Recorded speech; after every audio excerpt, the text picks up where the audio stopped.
بسم الله الرحمن الرحيم صاحب يال وصاحبكينا عبد القادر أبو halkaad naga daawanaysaan waa janankeena anfaq computer saaxiib yaal casharkeena maanta waxaan ku qaadan doonaa insha Allah sidii PDF loogu bedelo Word shalay waxaan qaadanay Word ayaan u bedelnay PDF maantana PDF ayaan u bedelaynaa Word haduu ilaahay raali uu ka noqdo markuu warso waxaan isticmaali doonaa barnaamijkan magaciisu uu yahay free PDF to Word saaxiib yaal barnaamijkan waxaa ka heli kartiin internetka waa soo degsan kartiin insha Allah si nadiif ah idinku bedeli doonaa si wuxuu anfacaa dadka iskuulada dhigta dugsiga sare ilaa heer jaamacada saaxiib yaal markuu warso barnaamijkan furana barnaamijka saas uma badno seeskiisu uu yar yahay mesela barbeersi markaan aano waa u jeedin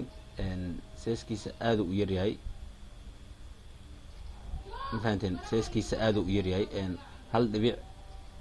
hal dhibic eber 3 KB wax MB keer waaye markaas barnaamijkan furana saaxiib yaal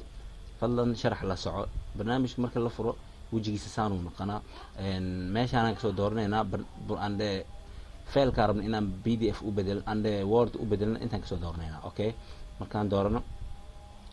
desktopka ayuu yaalaa markaas desktopkan ka dooranayna waa kana failka magaciisa waxaan ku qornaa dalxiis okay markaas aan saas ku dhaheena markaas meeshaan ku dhufanayna ujeeda uu bedelay oo dhaha meeshaan u dhigay hadana waa u jeedin markaan okay dhaano asaan furmaayo failka ande malafka waa u jeedin saaxiib yaal PDF ka waxaan u bedelnay Word waa u jeedin hadaa rabtaan waa bedeli kartaan waxaad ka bedeli kartaa mesela waa tirtiri kartaa waa u jeedin ama waa soo celin kartaa saarabta sameyn kartaa hadaa rabto haylaada saari kartaa waxaa ka bedeli kartaa maxay to kalarka bedeli kartaa u jeedin saaxiib yaal waa saaxiibkiina Cabdiqaadir Abow